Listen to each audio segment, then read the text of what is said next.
भारत में हर घंटे 16 लोग आत्महत्या करते हैं। हर दिन 369 लोग अपनी जान दे देते हैं आत्महत्या करके। ये फैक्ट आपको डरा रहे होंगे, चौंका रहे होंगे, मगर मेरा मानना है आपको ये वीडियो पूरा देखना चाहिए, अंत तक देखना चाहिए, क्योंकि मानसिक स्वास्थ्य पर चर्चाएं शुरू हो गई हैं। सिर्फ चर्चा करने से सॉल्यूशन मिल जाता तो अब तक तो देश कहां से कहां पहुंच गया होता।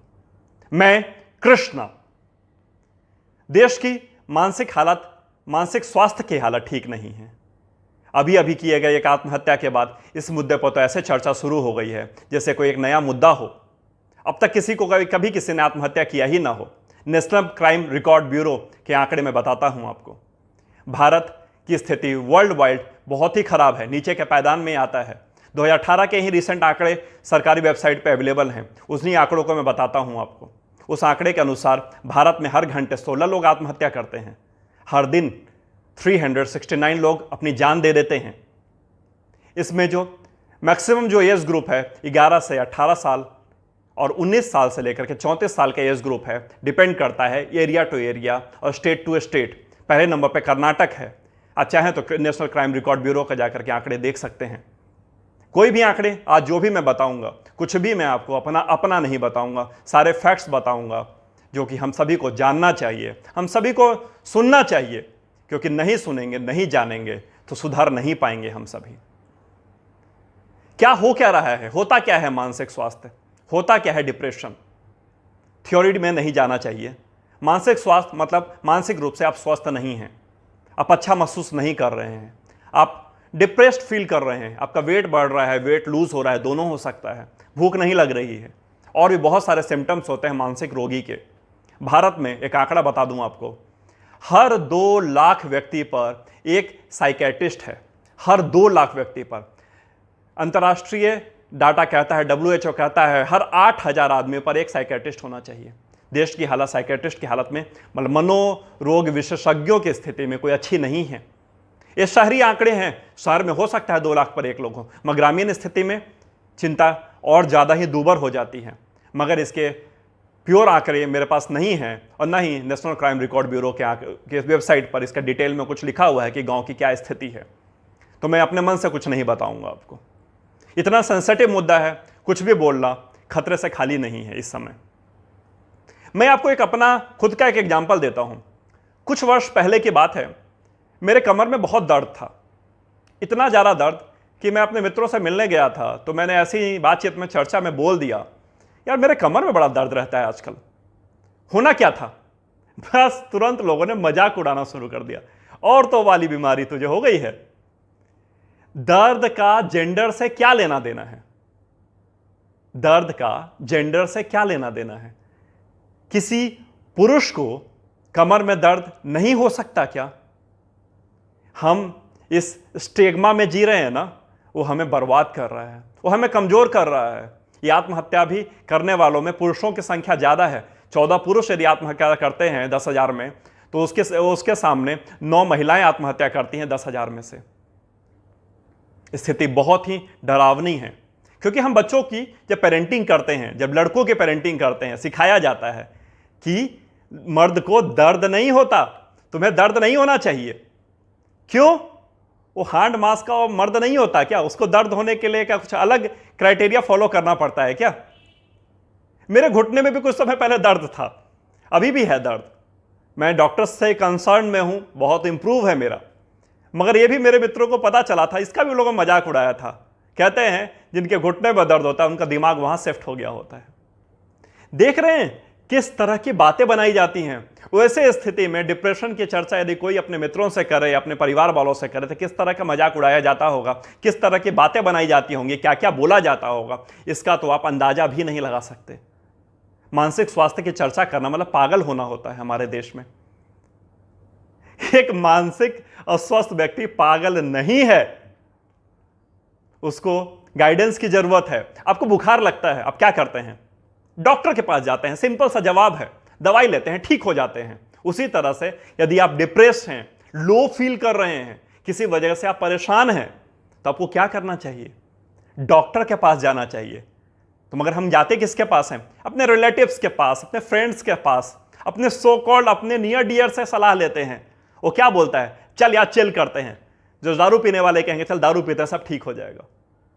नहीं, यदि आप मानसिक रूप से अस्वस्थ हैं, आपको महसूस हो रहा है कि आप नहीं, मुझे कुछ प्रॉब्लम हो रही है, मैं डिप्रेस फील कर रहा हूं, आपका वेट बहुत ज्यादा बढ़ रहा है, बहुत कम हो रहा है, भूख नहीं लग रही है, परेशान हो रहे हैं, रात को नींद नहीं आ रही है, हो ना हो आपको मानसिक रोगी की श्रेणी में आप जा चुके हैं या जाने वाले हैं, समय रहते इसके एक्सपर्ट के पास जाइए, उनसे सलाह लीजिए।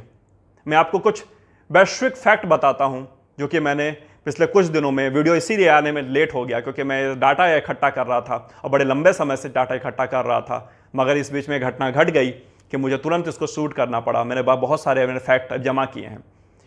एक फ्रेंच शेफ थे जिनका नाम था बर्नार्ड, इतने रिनाउंड शेफ कि आप उनके सॉसेस खाने के लिए, उनके डिशेस खाने के लिए लोग उनके रेस्टोरेंट्स में जाते थे। पूरे फ्रांस में उनके जगह जगह रेस्टोरेंट्स थे, उनके नाम के डंका बोलता था। जिस होटल में वो चले जाए उस होटल की रैंकिंग बढ़ जाती थी। एक बहुत ही फेमस मैगजीन है मिशेलिन के नाम से, जो कि यूरोप की सबसे रिप्यूटेड मैगजीन है रेस्टोरेंट रैंकिंग में। 20 सालों तक लगातार 19 बार बर्नार्ड को उस मैगजीन ने 3 स्टार दिया था। 3 स्टार उस मैगजीन का टॉप स्टार होता है। एक बार सिर्फ बर्नार्ड को उसने 1 स्टार दे दिया, वो भी 20वें साल। 19 साल तक लगातार 3 स्टार मिले थे। बर्नार्ड ये चीज बर्दाश्त नहीं कर पाए। इतना बड़ा शेफ कि उसके डिश खाने के लिए उसके डिश के आगे उसका नाम जोड़ दिया जाता था। इतना बड़ा नाम बर्नार्ड। मगर एक बार क्या उस मिशेलिन ने उसका रैंकिंग डाउन किया कि उन्होंने आत्महत्या कर ली।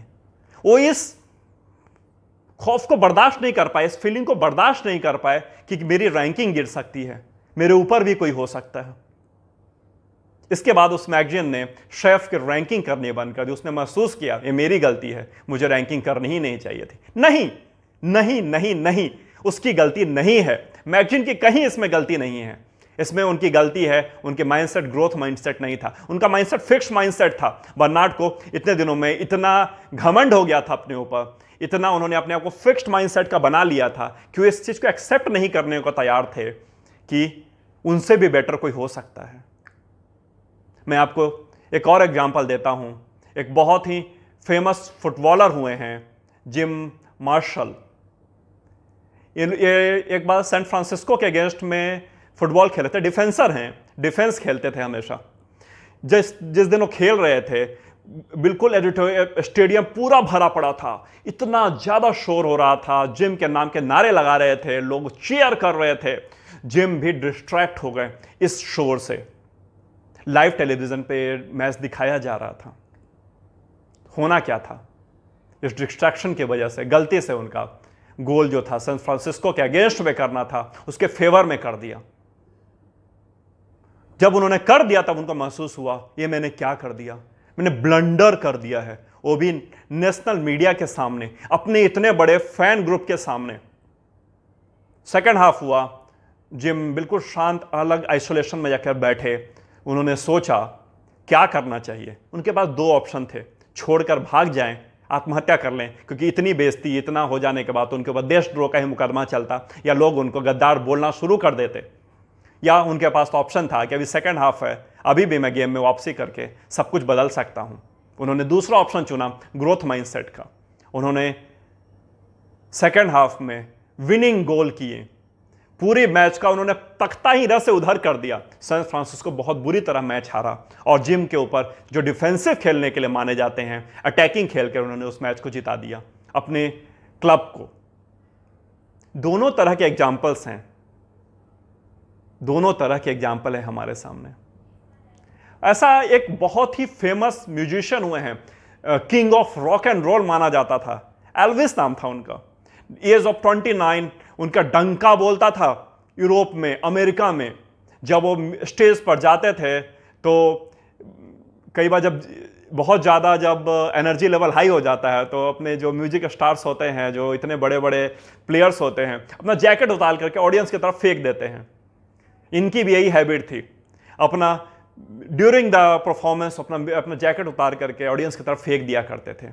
और with in a fraction of second, जिन्होंने इनके बारे में लिखा है, लिखते with in a fraction of second उनके जैकेट के चिथड़े उड़ जाया करते थे। लोग उनके एक एक याद रखने के लिए उन जैकेट के टुकड़े फाड़ के अपने पास रख लेते थे। इतना बड़ा नाम, गाड़ियों में हीरे जड़ा रहते थे उनके, इतना बड़ा नाम कि उनके प्राइवेट जेट्स थे, एक जेट में खुद चलते थे, दूसरे जेट में उनके गैजेट्स चलते थे जिसमें म्यूजिक इंस्ट्रूमेंट चलता था, उनका क्रू मेंबर चलता था।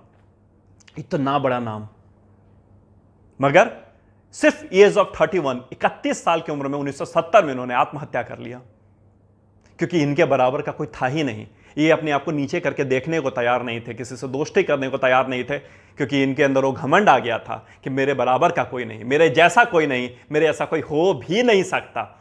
इतना ज़्यादा अकेला महसूस करने लगे, इतने अकेले हो गए कि इन्होंने पास कोई उपाय नहीं बचा। फाइनली इन्होंने आत्महत्या कर लिया। डिप्रेशन, अकेलापन हमें गलत रास्ते पर जाने के लिए मजबूर कर देता है। इससे दूर होइए, सही लोगों के सलाह लीजिए। मनोरोग विशेषज्ञ होते ही इसीलिए हैं कि आपकी मदद करें। वो पागलों का इलाज करने के लिए नहीं होते हैं, वो सही लोगों का इलाज करने के लिए, सही दिशा में ले जाने के लिए होते हैं। आपको मैं एक बहुत ही बड़े साइंटिस्ट है, उनका एक कोट बताता हूं। मैं पूरी तरह से उनको वर्ड टू वर्ड नहीं बोल रहा हूं। उन्होंने कहा था, यदि हम अपने ब्रेन में 1 बिट ऑफ इंफॉर्मेशन नया डाल दें तो हमारे ब्रेन का जो फंक्शनिंग है, हमारे ब्रेन का जो न्यूरॉन्स का जो चेंजेस हैं, 1300 से लेकर 2600 तक का परिवर्तन आ जाता है। हमारा ब्रेन इतना नए तरीके से काम करने लगता है। उनके साइंटिस्ट का नाम था लॉरेंस। इनको 2000 का साइंस का नोबेल प्राइज मिला था। इनका जब इसके लिए इनको नोबेल प्राइज मिला तो ब्रेन पर काम होना फिर से नए सिरे से शुरू हुआ। लोगों ने यह सोचना शुरू किया कि अच्छा, ब्रेन इतना बड़ा काम करता है, यदि हम कुछ भी नया सीख लेते हैं तो हमारे में इतना बड़ा चेंज आ जाता है। उस पर काम हुआ। लोगों ने पाया कि जब हम डिप्रेशन में होते हैं तो हम नया कुछ सीख लें तो हमारा डिप्रेशन डाउन हो जाता है। नया सीखने की कोशिश करनी चाहिए।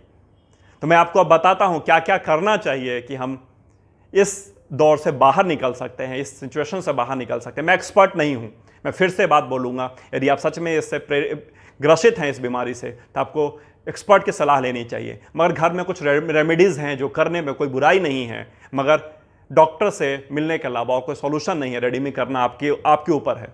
आपकी जॉब चली गई है, बिजनेस में बहुत नुकसान हो गया है, बहुत परेशान है, किसी वजह से किसी की आपके परिवार में हत्या हो गई है, मौत हो गई है, उसका देहांत हो गया है, आप उससे उबर नहीं पा रहे हैं। आपको करना क्या चाहिए? और जनरली आदमी करते क्या हैं? जो करते हैं वो पहले बता देता हूं। लोग क्या करते हैं, अपना शेड्यूल पूरा चेंज कर देते हैं। यदि मॉर्निंग वॉक करने जाया करते तो मॉर्निंग वॉक करना बंद कर देते हैं। सुबह जल्दी उठते थे, जल्दी उठना बंद कर देते हैं। ज़्यादा समय शिकायत करने में, पास्ट एक्सपीरियंस को फील करने में टाइम बर्बाद करते हैं। जो हो गया है उसको याद करते हैं, आगे की तैयारी नहीं कर रहे होते हैं। करना क्या चाहिए? अगर आप सुबह उठने के हैबिचुअल नहीं भी हैं तो आपको सुबह उठना शुरू कर देना चाहिए। माना जाता है सूर्योदय के पहले उठ जाने से आपके ब्रेन का जो न्यूरॉन्स है उसका जो वर्किंग है वो तेज हो जाती है। आपको मेडिटेशन करनी चाहिए। मेडिटेशन से 20 मिनट के मेडिटेशन करने से आपके जो ब्रेन के चारों फंक्शन होते हैं, front brain, back brain, left and right brain, वो एक साथ वर्क करना शुरू कर देता है और उसके न्यूरॉन चेंज होने शुरू हो जाता है, फ्रीक्वेंसी रिलीज होनी शुरू हो जाती है। ये मैं नहीं बोल रहा, साइंटिस्ट जियो का बोला हुआ है बात। इस पर उनका पूरा रिसर्च आप चाहें तो उसको पढ़ सकते हैं, रियो द ब्रेन साइंटिस्ट। कहा जाता है कि यदि हम कुछ नया सीख लें तो हमारे ब्रेन में नए चेंजेज आ जाते हैं। मेडिटेशन कर लें तो ब्रेन में नए चेंजेज आ जाते हैं। हम पॉजिटिव सोचना शुरू कर देते हैं, विजुअलाइजेशन करना शुरू कर देते हैं, अच्छे विचार लाना शुरू कर देते हैं, पॉजिटिव थॉट के साथ हम जीना शुरू कर देते हैं, तो हमारे अंदर चेंजेज आने शुरू कर जाते हैं। ये मैं नहीं, लिपिन बोलते हैं, डॉक्टर लिपिन, महान ब्रेन साइंटिस्ट। इनके भी बुक अवेलेबल है, चाहे तो आप पढ़ सकते हैं। ये सारी बातें मैं जानबूझ के साइंटिस्ट का नाम लेकर कोट इसलिए कर रहा हूँ क्योंकि जब नहीं करूँगा तो आप कहेंगे अपने मन की बातें बोल रहा है। और यही बातें हमारे भी धर्मगुरु बोलते हैं, हमारे भी बाबा लोग जो हैं, संत लोग हैं, बोलते हैं, योगा करवाने वाले बोलते हैं, मगर उनके पास कोई फैक्ट नहीं होता, इसलिए हम उस पर ज़्यादा भाव नहीं देते। ब्रेन साइंटिस्ट हैं, इनके रिसर्च हैं, रिसर्च की कॉपीज अवेलेबल हैं, आप जाइए पढ़िए, जान लीजिए इनको। मगर करना पड़ेगा, नहीं करेंगे बात नहीं बनेगी। आप सब बोलेंगे हमें पता है मेडिटेशन करने से ठीक होता है, सुबह जल्दी उठना अच्छा होता है, सेहत के लिए अच्छा होता है, मगर क्यों नहीं करते हैं? क्यों नहीं करते हैं? क्योंकि उस निगेटिव फीलिंग वाले ब्रेन में रहने में मजा आने लगा है ना। दिन भर न्यूज़ देख रहे हैं, निगेटिव टॉक कर रहे हैं, ऐसे लोगों से बात कर रहे हैं जो आपको और ज़्यादा निगेटिव कर रहे हैं। दूर होइए वैसे लोगों से जो आपको निगेटिव कर रहे हैं। दूर होइए वैसे न्यूज़ चैनल से जो आपको निगेटिव न्यूज़ दे रहा है। मत सुनिए ना निगेटिव न्यूज़।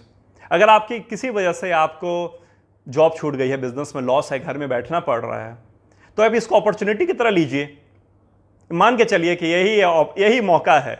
इसी मौके पर अपने आप को बदल देना है। अपने नए स्किल्स डेवलप कीजिए, नए फीलिंग्स जो आपके अंदर थी, जो आप करना चाहते थे, उसके ऊपर काम कीजिए। बदल दीजिए ना दुनिया को। यही समय है। कब तक जॉब करेंगे? कब तक उसी बिजनेस में घुसे रहेंगे जो आपको कभी नुकसान दे देता है? आपकी एक्टिविटीज़ की वजह से आपके घर की हालत भी खराब हो चुकी है, आपका बच्चा भी निगेटिव हो चुका है।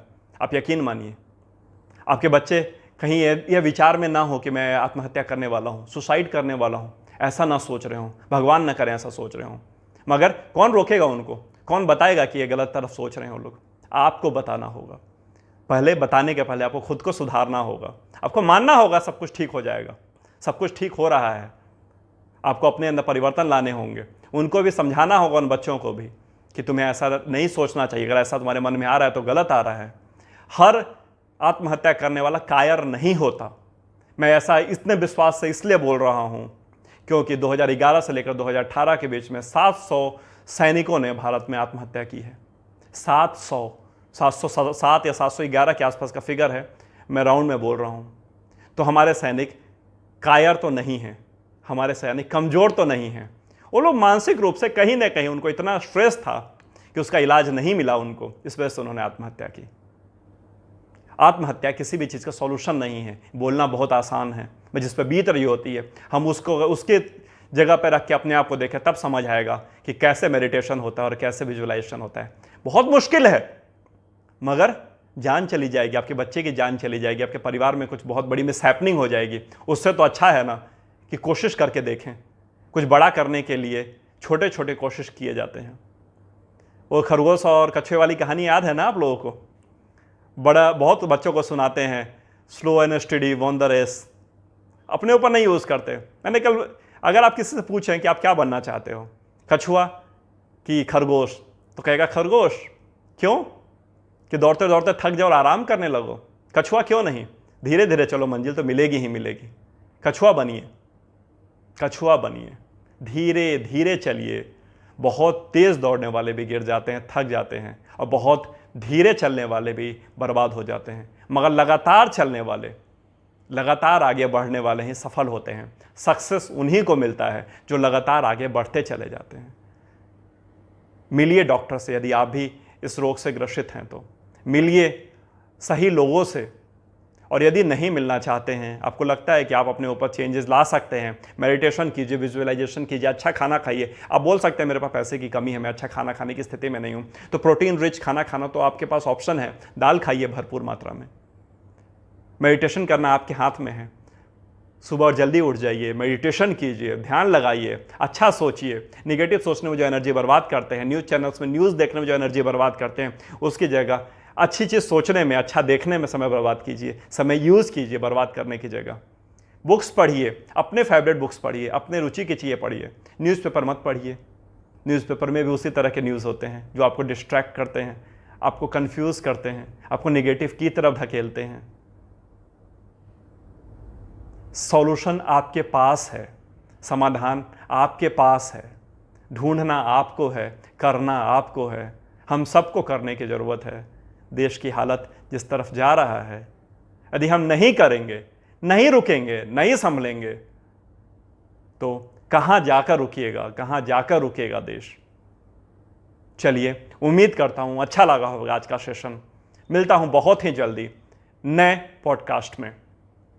Have a great day.